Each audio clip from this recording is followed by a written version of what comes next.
Mis hermanos y hermanas queridas, hace pocos días me encontré con un hermano. Él tenía tiempo que, no nos veíamos. Y le pregunté, ¿cómo está la familia? Su esposa, ¿cómo está su esposa? ¿Cómo están sus hijos? La respuesta fue, todo bien, mi hermano, todo bien, gracias. Cuando le pregunté sobre la iglesia, el hermano bajó la cabeza y me respondió con tristeza, hermano, casi que no me estoy congregando, por no decir no me estoy congregando. Es como si dijera, me estoy separando. Este es un caso en el que la separación no es buena. El concepto de separación y todo lo que eso encierra generalmente tiene una connotación, un significado negativo. Pero hay situaciones en las que la separación es buena y es saludable. Dios nos manda separarnos del pecado, por ejemplo. Apartarnos espiritualmente de este mundo, espiritualmente. El Señor profetizó en Mateo 13:49 que en el fin de siglo los ángeles apartarán los malos de los justos.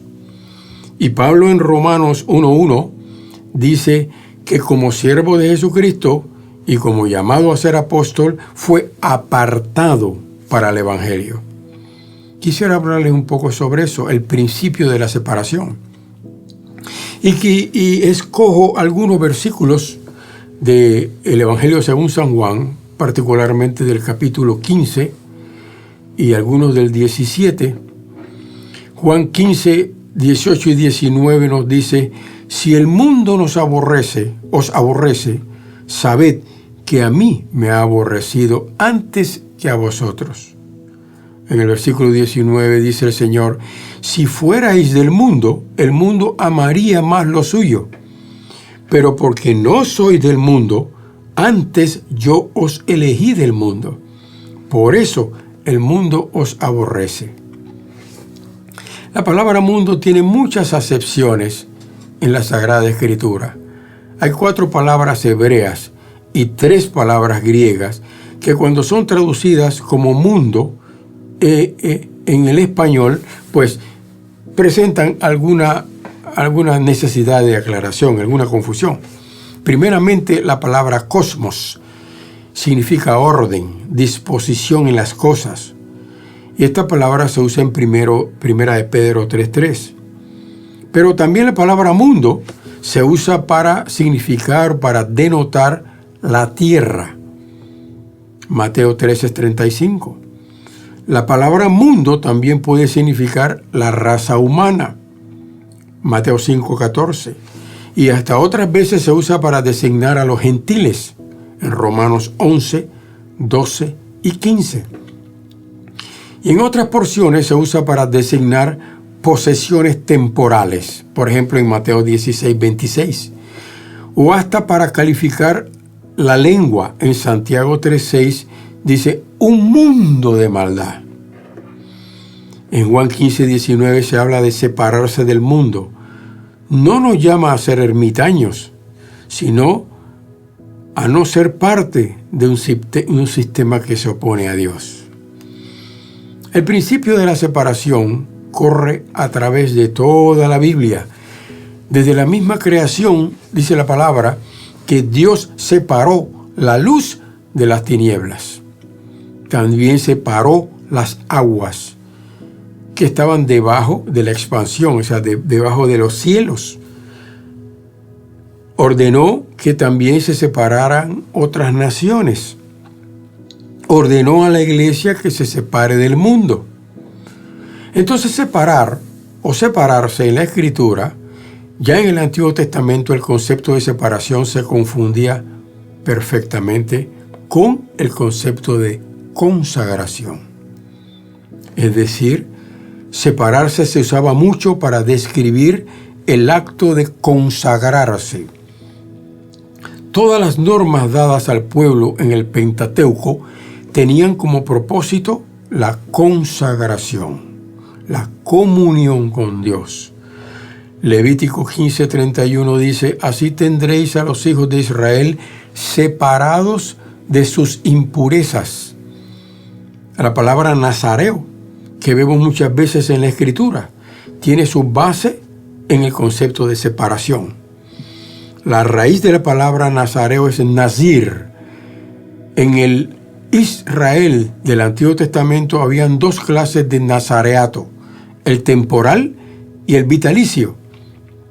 Sansón, Samuel y Juan el Bautista invocaron el nazareato vitalicio. La separación es una decisión y una actitud espiritual. La separación es un estado espiritual. El cristiano se separa del mundo porque no desea participar de su contaminación espiritual. Está en el mundo, pero no es del mundo. La separación espiritual no significa vivir como ermitaños, ni dejar de hablarle a los otros seres humanos. No. El Señor estuvo con pecadores y no se contaminó. Y mucha gente lo critica por eso. El Señor dijo en Lucas 7:34, vino el Hijo del Hombre que come y bebe, y decís, este es un hombre comilón y bebedor de vino, amigo de publicanos y de pecadores.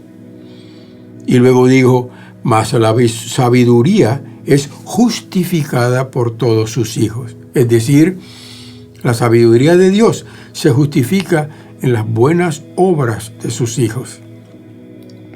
Cuando el Señor estaba con publicanos y pecadores, lo hacía con propósito, no para mezclarse.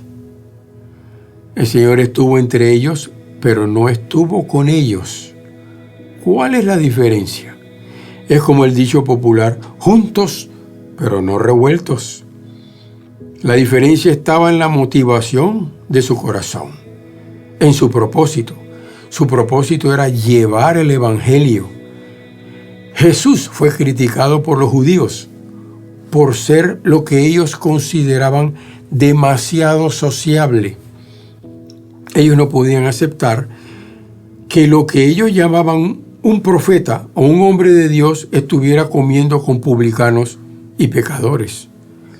La idea de separación de ellos era totalmente legalista y religiosa.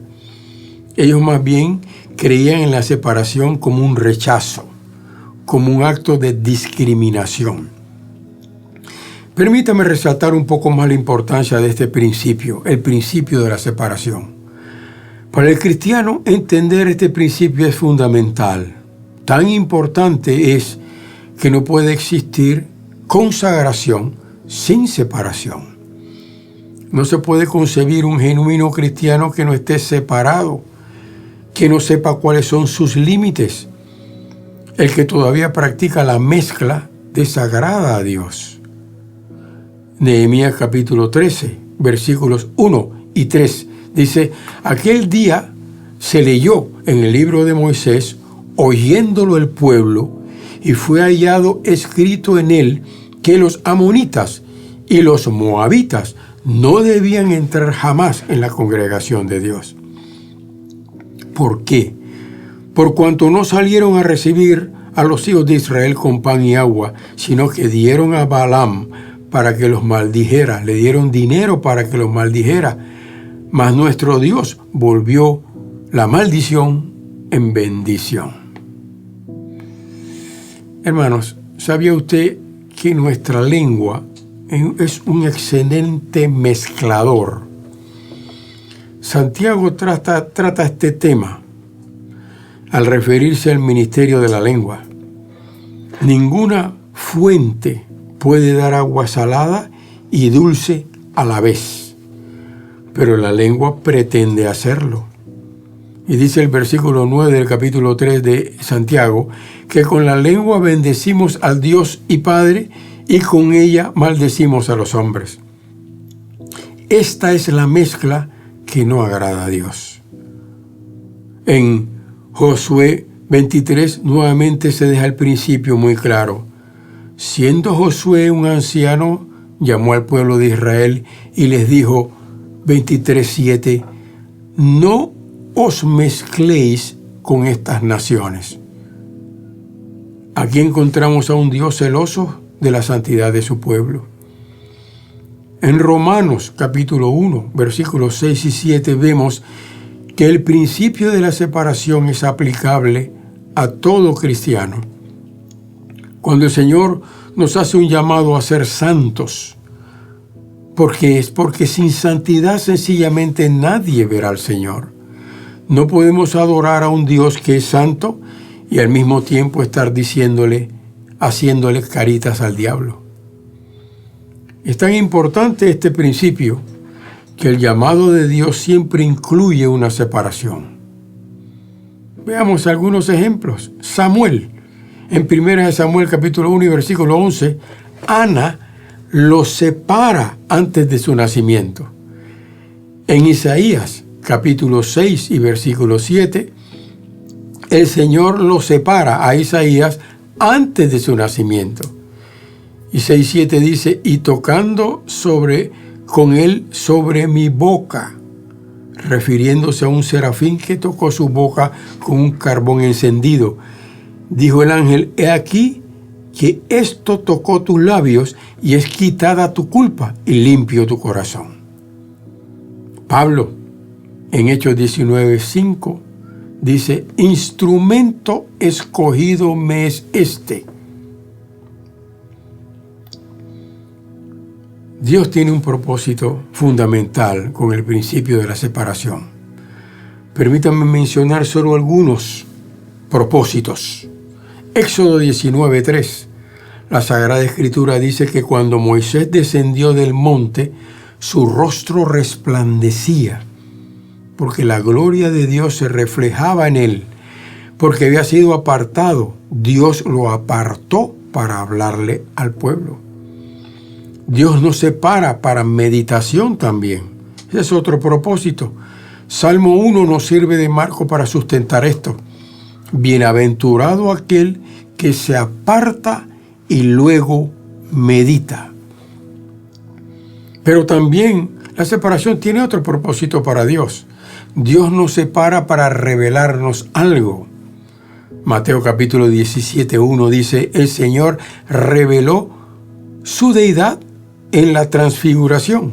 ¿Pero qué ocurrió en la transfiguración? El Señor tomó a 3 y se lo llevó al monte, lo separó. Dios nos aparta para adorarlo. No podemos adorarlo sin un corazón separado. Podemos estar juntos en la congregación adorándolo, pero nuestro corazón está adorándolo a Él. Hermano, hermana, la dura pero edificante conclusión es: el que juega con el mundo, tarde o temprano paga las consecuencias. ¿No sabéis que un poco de levadura corrompe toda la masa, leuda toda la masa? Limpiémonos pues de la vieja levadura, para que sean nueva masa, sin suciedad, para que celebremos la fiesta, no con la vieja levadura, ni con la levadura de malicia y de maldad, sino con panes sin levadura de sinceridad y de verdad. Téngannos los hombres como servidores de Cristo. Hermanos, hemos sido separados para Dios, por siempre para servirle. No acepte mezclas, porque ninguno que milita se enreda en los negocios de la vida a fin de agradar a aquel que lo tomó por soldado. El que es santo, santifíquese más. Bendiciones.